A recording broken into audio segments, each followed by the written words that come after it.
राधे राधे जी। पुरुषोत्तमी एकादशी आ गई है। इसे अधिक मासी एकादशी भी कहा जाता है। शास्त्रों में वर्णित है, मात्र इस एकादशी का व्रत करने से पूरे पुरुषोत्तम महीने का फल मिल जाता है। इसे परमा एकादशी अर्थात परम सुखों की अनुभूति देने वाली एकादशी के रूप में भी जाना जाता है।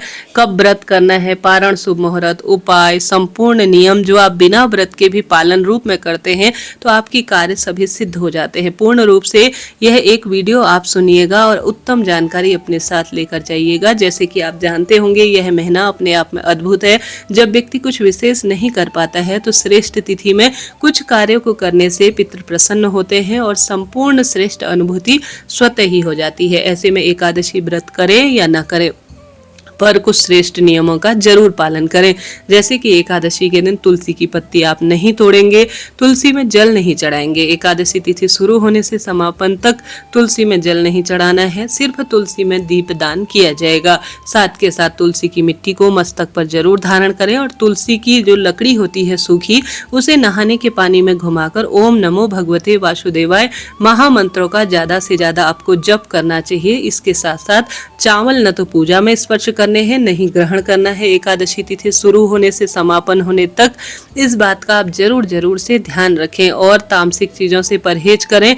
झूठ, छल, कपट इत्यादि से भी सदा सर्वदा एकादशी व्रत करें या न करें, नियमों का ध्यान रखें। अब 2026 में पुरुषोत्तमी एकादशी व्रत कब करना है एक बार सुन लीजिएगा। जैसे कि यह एकादशी 10 जून 2026 की रात 12:49 से शुरू होगी और एकादशी तिथि का समापन होगा 11 जून 2026 की रात 10:26। ऐसे में द्वादशी मिश्रित एकादशी हमारे शास्त्रों में वर्णित है। तो कारण यह है कि सभी पंचांग में सर्वश्रेष्ठ रूप में द्वादशी मिश्रित एकादशी व्रत 11 जून दिन गुरुवार का दिया गया है। तो हम सभी एकादशी का व्रत 11 जून को ही करेंगे। ऐसे में आप सभी इसी दिन एकादशी नियमों का पालन करें।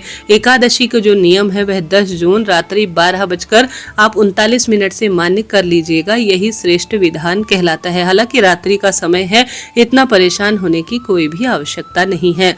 अब आप सभी सर्वश्रेष्ठ रूप में, जैसे कि गुरुवार का दिन है, अद्भुत दिन है, अद्भुत संयोग है। एक तो श्री नारायण का महीना, एकादशी श्री नारायण की भगवान को समर्पित, गुरुवार का दिन भी प्रभु जी को समर्पित। तो इस दिन की महिमा जितनी कही जाए उतना कम है। तो इस दिन का खूब लाभ उठाएं। जल्दी उठने का प्रयत्न करें। गंगा जल, तुलसी की लकड़ी को घुमाकर स्नान करें। भगवान का नाम सुमिरन कर कर सूर्य भगवान को जल चढ़ाएं। तुलसी में दीप दान करें।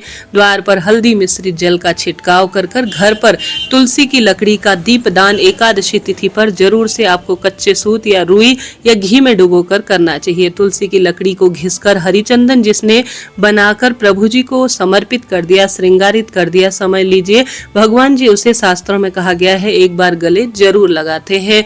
इसके साथ साथ जैसे कि 11 जून को सुबह ब्रह्म मुहूर्त का समय 4:08 और सर्वश्रेष्ठ स्वरूप में जो सुबह का समय होगा 4:08 से 4:56 तक है।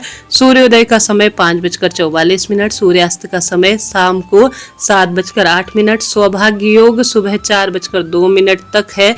राहु काल का अशुभ समय दोपहर में 1:30 से 3 बजे तक रहने वाला है। एकादशी व्रत हम 11 जून को धारण करेंगे और 12 जून शुक्रवार की सुबह 5:23 से 8:10 के आसपास अपने व्रत का पारणा करेंगे। अब प्रदोष व्रत कब करना है? देखिए, गुरुवार 11 तारीख को एकादशी है और शुक्रवार 12 तारीख को शुक्र प्रदोष व्रत हम सभी पूर्ण रूप से महादेव की प्रसन्नता के लिए पूजन पाठन के रूप में करेंगे। और 13 तारीख को मासिक शिवरात्रि का महाव्रत है जो कि पुरुषोत्तमी शिवरात्रि है। तो अनंत गुना लाभ प्राप्ति के लिए इस दिन को खूब सार्थक बनाएं। और साथ के साथ द्वादशी तिथि कब से कब तक है? द्वादशी तिथि का आरंभ 11 जून गुरुवार की रात 10:37 से द्वादशी तिथि का समापन 12 जून शुक्रवार की शाम 7:36 तक है। ब्रह्म मुहूर्त का समय सुबह 4:08 से 4:56 के आसपास है। सूर्य उदय का समय सुबह 5:44, सूर्यास्त का समय शाम 7:08 के आसपास तक रहने वाला है। तो इस तरह से आप श्रेष्ठ कार्य इस दिन करने का प्रयत्न करें। आप सभी एक सर्वश्रेष्ठ जो कि प्रभु जी की प्रसन्नता के लिए है, शंख में कच्चा दूध भरकर उसमें थोड़ा सा तुलसी का पत्ता रखकर भगवान जी को आप ओम नमो भगवते वासुदेवाय महामंत्र का जाप करते हुए भगवान जी को स्नान इत्यादि कराएं। साथ के साथ सरल तरीके से चाहे तो 365 बत्ती का एक दीपक जलाकर भी आप प्रभु जी के समक्ष प्रस्तुत कर सकते हैं। इस दिन आप प्रभु जी का सुंदर स्वरूप का किसी न किसी तरह से पाठ जाप करते हैं या एक माला आप राधा राधा नाम की या ओम नमो भगवते वासुदेवाय महामंत्र का जप करते हैं तो लाभ होता है। शिवलिंग पर अगर इस दिन गंगाजल मिश्रित जल 3 बार स्वधा स्वधा स्वधा बोलते हुए समर्पित किया जाए तो यह भी श्रेष्ठ कार्यों की अनुभूति देता है। इस दिन आप अन्न वस्त्र जल जिस स्वरूप में भी दान कर सकते हैं करें।